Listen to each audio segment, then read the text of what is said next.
Hola, ¿qué tal? Buenos días, buenas tardes, buenas noches. Bueno, en esta oportunidad les vamos a mostrar cómo se puede hacer un programa a partir del diagrama de flujo. Para eso pues vamos a utilizar una aplicación que se llama PCInt, un software libre. Está para Windows, está para Linux. Y bueno, pues para poder desarrollar un programa así pues necesitamos identificar un problema. A partir del problema pues analizamos su comportamiento, las entradas, las salidas. Podemos mirar ese comportamiento a partir del que hace, que básicamente es una caja negra, y después analizaremos cómo debería ser el programa pues para solucionar un problema. Inicialmente pues identificamos dos cosas importantes, que un diagrama de flujo es la representación gráfica de un algoritmo y que un algoritmo básicamente es un procedimiento que lleva pasos a pasos ordenados, el cual si uno lo sigue puede resolver un problema de forma general. Eso quiere decir que un problema que sea de ese mismo tipo lo puede siempre resolver. Ok, entonces vayamos al problema. En este caso, a ver, el problema está escrito, siempre recomiendo que sea escrito porque así identificamos muchas cosas. Si no lo escribimos no sabemos dónde estamos parados. Entonces, se necesita un programa que al ingresar un número por teclado muestre por pantalla si el dato ingresado es un número par o por el contrario no es par. Es decir, estaríamos hablando de un número impar. Entonces, analicemos las entradas y las salidas. Para identificar las entradas y las salidas, básicamente, como les decía, en el mismo texto está esa información. Por ejemplo, aquí dice que hay que ingresar un número, eso sería la entrada de nuestro programa, y va a dar como por resultado, mostrado por pantalla, si el número es par o de lo contrario es impar. Entonces, como dijimos, nuestra entrada es el número y nuestra salida pues es un texto que es uno o el otro, es par o es impar, fin. Entonces, para poder hacer nuestro programa, primero vamos a mirar su comportamiento y eso lo vamos a hacer a partir de una caja negra que es como un sistema, el cual tiene entradas, tiene salidas. Entonces, en sí lo que hace es tomar las entradas, evaluarlas, genera un procedimiento y ese procedimiento da un resultado y se muestra la salida. Ok, entonces ya sabemos que nuestra entrada sí, en efecto es número, el cual se ingresa por teclado. De ejemplo, no importa la magnitud, pero tiene que ser un número. Por ejemplo, el 3, el 11, el 100, el cual tiene que ser almacenado en algún sitio. Yo aquí les expreso aquí una caja que tiene un nombre. El nombre es número, que lo tomamos del mismo ejercicio. Entonces, en ese espacio que yo he llamado número puedo guardar cualquiera de estos números. Entonces, cuando yo llamo a este espacio de memoria número, a esta caja, lo que estoy llamando, estoy mirando es qué tiene por dentro. ¿Listo? Es decir, el número que yo había ingresado por teclado. Entonces, esa sería la primera parte de las entradas. Para mirar las salidas, pues básicamente ya sabemos que es un texto, el cual solamente puede tener dos opciones por pantalla. O es, si el número es par, pues que muestre por pantalla un texto que diga que es par. O de lo contrario, muestres un texto que es impar. También lo tomamos del problema. Entonces básicamente ya sabemos el comportamiento del sistema. Eso es el que hace. Es decir, toma un número del teclado, ¿cierto? Lo procesa el programa y genera una salida de texto, la cual o es par o es impar. Un texto que dice eso. La pregunta ahora es cómo lo hace. Mientras pensamos en el cómo lo hace, pues básicamente podemos hacer uso. Vamos a iniciar nuestro programa. Mientras que pensamos eso, vamos a mirar qué herramientas tenemos. Entonces, PCInt básicamente me da un editor de texto donde yo puedo escribir un pseudocódigo, pero nosotros no queremos eso. Nosotros queremos escribir directamente en el diagrama de flujo, o sea, gráficamente. Para eso vamos a archivo, vamos a editar diagrama de flujo y en el editar diagrama de flujo pues nos aparece lo que requerimos. Entonces, una de las características iniciales principales que tiene el diagrama de flujo es que tiene un inicio y tiene un fin. En este caso me está pidiendo un título, pues yo le puedo poner un título. En mi caso yo le puedo poner que es mi programa, ¿cierto? Y otra característica que tiene el diagrama de flujo, por ser un flujo, es que básicamente tiene que estar orientado. Entonces, Si ustedes se dan cuenta, la flecha me está indicando el flujo desde el inicio del programa hasta el final del programa. Listo. Para poder llenar, por ejemplo, hablemos de las entradas y las salidas, tenemos unas herramientas aquí a mano derecha, las cuales son las siguientes. Tenemos, por ejemplo, para generar, para pedir, para hacer las entradas, o sea, llamadas desde el teclado, entradas desde el teclado, yo puedo hacer uso de este gráfico que es dato. Entonces, la principal característica que tienen, que ustedes se pueden dar cuenta, es la flecha. Eso quiere decir que esa flecha que va hacia adentro quiere decir que es una entrada.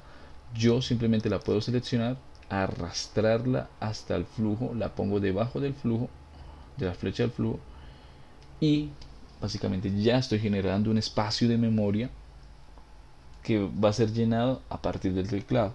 ¿Qué espacio debería, cómo sería llamar ese espacio? Ese espacio de memoria debería llamarse número, así como yo lo llamé en mi caja negra. Así. Entonces, digamos si no hiciera ningún proceso, si básicamente cogiera el número y simplemente lo mostrará, o sea, es decir, no hace ningún proceso más que mostrar, pues yo podría decirle aquí que me generara la salida y que la salida fuera el mismo número. Entonces, si yo ejecuto el programa, ya vamos a ver cómo se ejecuta el programa, debería recibir el número y mostrarme el número por pantalla. Recibe el número y me muestra el número por pantalla.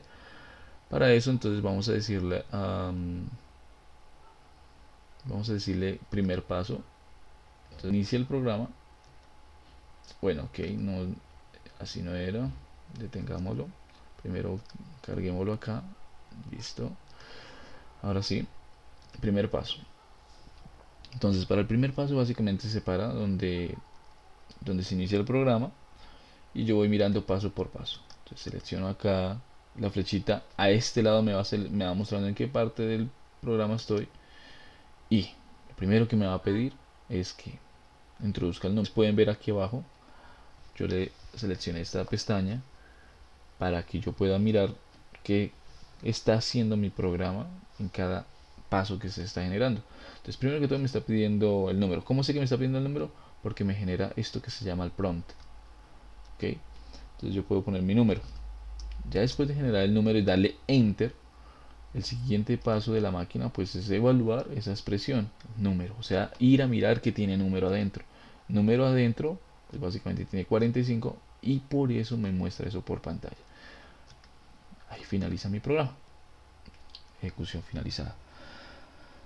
Ya viendo esto, pues ya tenemos parte de lo que necesitaríamos para mostrar el programa, ¿cierto? Pero volvamos a la situación. Necesitamos saber cómo lo haría. Bien, pensemos. De alguna manera el programa tiene que ser capaz de mostrar el texto, tanto si es número par o si es un número impar. Pero para que eso pase, debe suceder algo en el programa para que se genere ese tipo de salida. ¿Cómo lo hacemos? Debe decidir, suponemos, que el texto es par, o debe decidir si salida del texto es impar. Entonces ya sabemos que lo que hace el programa es decidir esa situación. Para las decisiones nosotros tenemos una herramienta muy poderosa que simplemente en el diagrama de flujo es esto. Entonces, ¿en qué consiste? Es un rombo, el cual dentro del rombo está la condición a evaluar, y dependiendo de esa evaluación se va por alguno de los dos caminos, por el sí o por el no. En general bueno, estas son condiciones lógicas. Entonces yo lo que evalúo son cosas como si esto es igual a esto, si es verdad, entonces si es verdad me voy por este camino. Si no es cierto, pues me voy por el otro camino. Uh, entonces, por ejemplo, si yo evalúo alguna condición del número, le pregunto, ¿este número es par? Él me dice que sí, pues debería mostrarme en el texto que es par. Si yo evalúo el número y el número resulta que no es par, si es falsa esa condición, o sea, si no es par, entonces él debería decir que el número es impar. Mientras que pensamos eso, tendríamos que saber cuál es la condición que permite eso. ¿Cuál es la condición que yo necesito evaluar para que suceda eso? Mientras que lo pensamos, miremos en nuestro software dónde estará esa herramienta que nos permite hacer esas decisiones. Entonces, digamos que, no digamos, es este elemento que yo selecciono, lo arrastro y lo meto dentro del flujo. A ver, ok, entonces, es una decisión. Resulta que dependiendo de esa decisión yo puedo sacar valores, los cuales son texto que yo quiero, y supongamos que llevamos la misma lógica. Entonces, yo supongo que si al evaluar algo acá,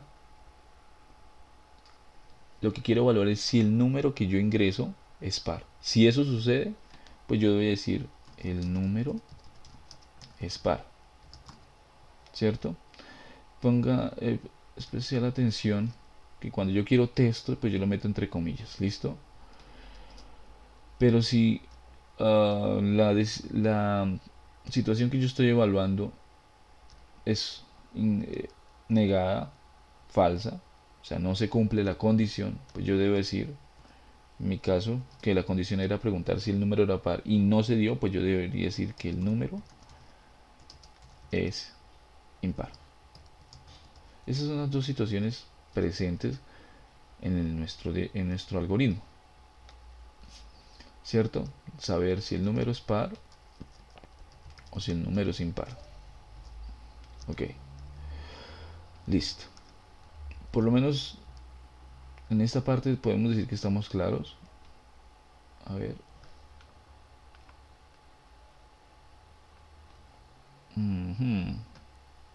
Mejor acá. Bueno, no funcionó ahí. Aquí. No es ahí.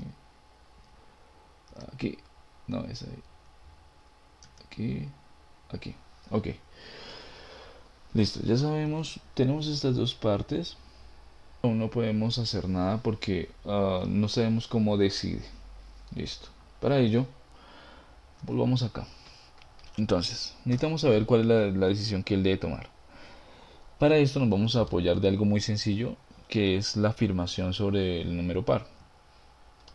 Entonces, un número par es aquel que es divisible por 2.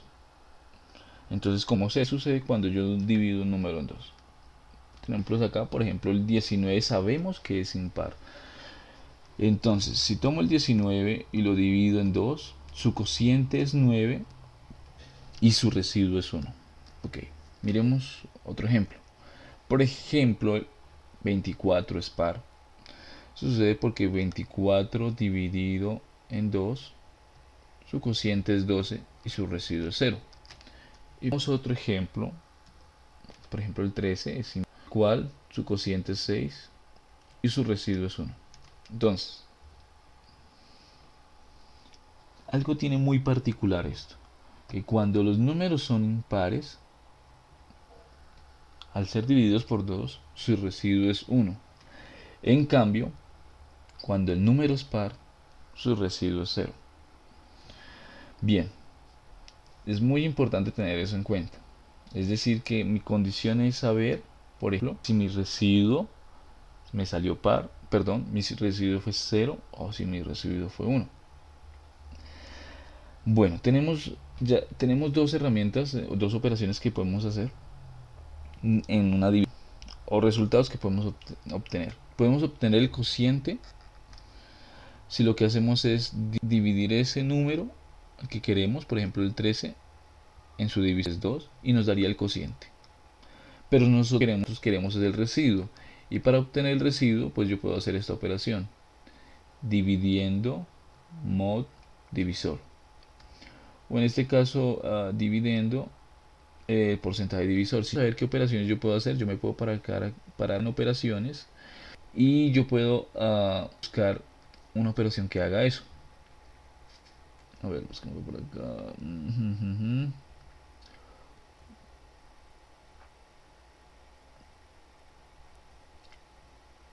aquí está, módulo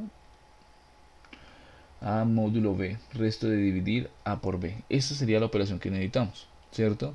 Por eso la estoy mencionando acá. Bien, entonces básicamente la operación que debo hacer es la de residuo, ¿cierto? Porque necesito hallar el residuo para identificar si el número es par o es impar. Entonces, cuando yo uso esta operación, es decir, el dividir módulo divisor, lo que yo obtengo es un resultado. Y ese resultado yo debo asignarle un espacio de memoria para poderlo usar. Es decir, yo debo crear un espacio de memoria con, con la etiqueta residuos donde yo pueda guardar el resultado de esa operación. Entonces, la forma de hacerlo o puede ser bien esta, o puede ser bien esta, o la combinación de los dos. Entonces lo que estoy diciendo es que a un espacio de memoria que yo voy a llamar residuo le voy a asignar el resultado de esta operación. Como bien vemos acá, lo que queremos es guardar el residuo. Bien, entonces, en un ejemplo como el que está aquí, si mi número que quiero evaluar lo quiero dividir en, quiero sellar el residuo, pues aplico 13 modo 2, mod 2 y lo que me va a dar como resultado es 1. Eso quiere decir que el 1 va a ser asignado o guardado en el espacio de memoria que se llama residuo, como se ve en la cajita.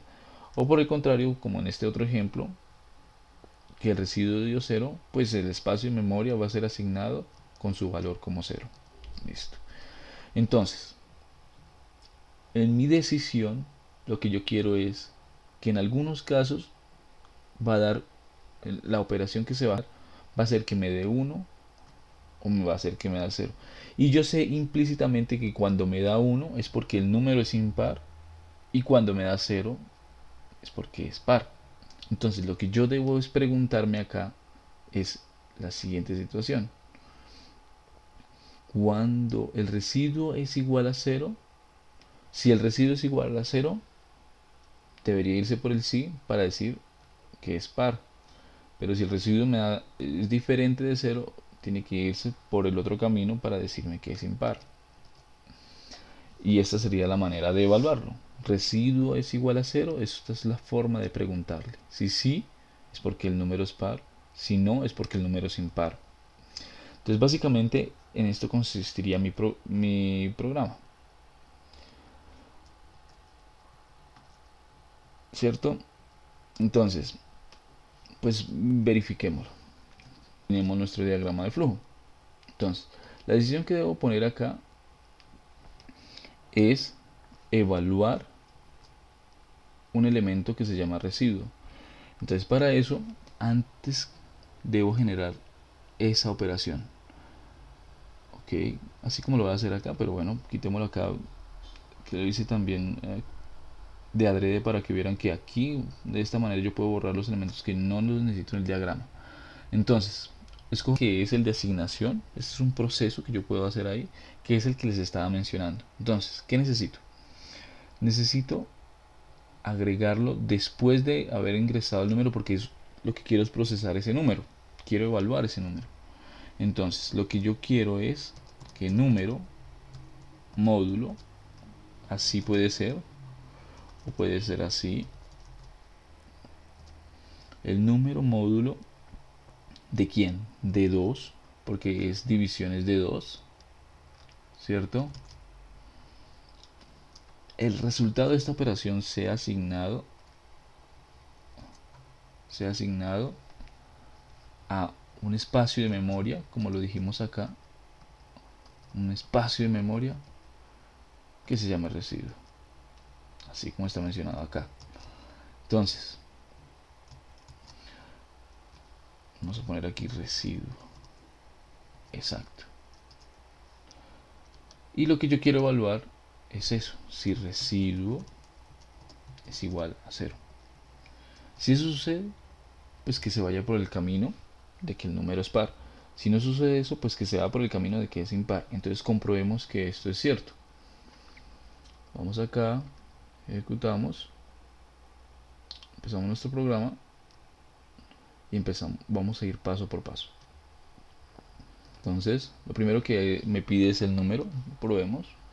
Vamos a probar el número 123. Nosotros ya sabemos que es impar. Entonces vamos a mirar qué haría el programa. Voy paso por paso seleccionando. Él hace la siguiente expresión, evalúa la expresión número módulo 2. Ustedes la pueden ver acá. Ok. Ajá, dice que el módulo de esa operación es 1, en efecto, porque el residuo es 1. Entonces lo que hace es verificar si la condición se cumple.